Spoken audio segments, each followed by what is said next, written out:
Selamat pagi anak-anak. Puji Tuhan, berjumpa kembali di hari ini.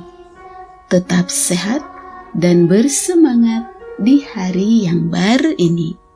Sebelum memulai aktivitas hari ini, mari kita mengikuti renungan firman Tuhan pada pagi hari ini yang diambil dari buku Yesus adalah teman terbaik dan setia yang ditulis oleh Pendeta Marolop Sagala.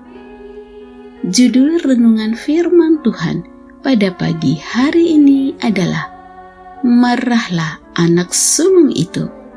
Sebelum kita lanjutkan, mari kita awali dengan doa. Terima kasih Tuhan Yesus untuk hari yang baru ini. Sekarang kami siap untuk mendengar firman-Mu. Kiranya Roh Kudus-Mu hadir bersama kami. Terima kasih Tuhan Yesus. Amin. Ayat renungan firman Tuhan pada pagi hari ini diambil dari kitab Lukas pasal 15 ayat 28. Maka marahlah anak sulung itu, dan ia tidak mau masuk. Lalu ayahnya keluar dan berbicara dengan dia. Anak-anak, anak yang sulungnya marah ketika dia mengetahui dari hamba ayahnya berkata, "Adikmu telah kembali dan ayahmu telah menyembelih anak lembu tambun karena ia mendapatnya kembali dengan sehat." Lukas 15 ayat 27. Itulah yang terjadi dalam kisah perumpamaan anak pemboros atau anak bungsu yang hilang. Ketika anak bungsu yang hilang itu bertobat dan kembali, ayahnya sangat bersukacita dan membuat pesta serta mengundang para tetangganya untuk merayakan sukacitanya karena anaknya telah dianggap hidup kembali. Pelajaran dari perumpamaan itu sejauh menyangkut tujuannya, yaitu sambutan surga yang penuh rahmat atas kembalinya orang berdosa sudah jelas. Sejauh ini, sikap Yesus yang bersahabat terhadap para pemungut cukai dan orang berdosa sudah dibenarkan. Tetapi kisah dalam perumpamaan ini masih disambung dengan menunjukkan sikap anak sulungnya yang marah. Ia marah karena sikap dan tindakan bapaknya yang membuat pesta besar atas kepulangan adiknya yang boros. Itu menggambarkan sikap ahli-ahli Taurat dan orang-orang Farisi terhadap orang-orang berdosa dan para pemungut cukai yang datang mendengar pengajaran Yesus. Ketika anaknya yang sulung berada di ladang dan ketika ia pulang dan dekat rumah, ia mendengar bunyi seruling dan nyanyian tari-tarian.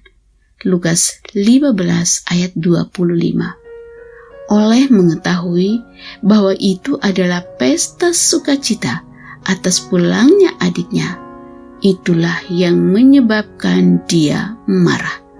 Ia memutuskan untuk tidak mau masuk ke dalam rumah. Anak-anak, rumah adalah kiasan kepada kerajaan surga. Orang yang marah atas kembalinya orang berdosa kepada Allah, memutuskan untuk tidak mau masuk ke rumah bapaknya. Orang berdosa dan yang sudah hilang, tetapi akhirnya kembali ke rumah bapaknya karena sudah bertobat. Sedangkan orang yang merasa tidak berdosa ternyata hilang karena tidak mau masuk dan tinggal bersama bapaknya. Bapaknya keluar dari rumah untuk berbicara dengan dia. Lukas 15 ayat 28. Tetapi usaha bapaknya yang rela keluar dari rumah untuk berbicara dengan anak sulung itu ditolak. Dia tetap menolak sekalipun berulang kali ayahnya menjelaskan secara pribadi. Itulah gambaran sikap dari orang Farisi dan ahli-ahli Taurat. Mereka merasa bahwa mereka itu benar dan memiliki kebenaran, tetapi tetap tidak menyambut undangan Yesus. Anak-anak yang dikasihi Tuhan Yesus, jangan pernah merasa diri benar dan sudah benar. Apalagi jangan suka menganggap orang lain itu orang berdosa. Yesus oleh anugerahnya menyambut orang berdosa, tetapi jangan malah engkau menutup jalan orang berdosa ke surga. Demikianlah renungan firman Tuhan pada pagi hari ini. Kiranya Roh Kudus menolong anak-anak sekalian untuk tidak pernah merasa diri benar dan sudah benar, dan tidak menganggap orang lain itu adalah orang berdosa. Sehingga Yesus oleh anugerahnya akan menyambut kita sebagai orang berdosa dan membawa kita ke dalam kerajaan surga yang telah Ia sediakan bagi kita. Kiranya Tuhan Yesus memberkati dan melindungi anak-anak sekalian pada sepanjang hari ini. Amin.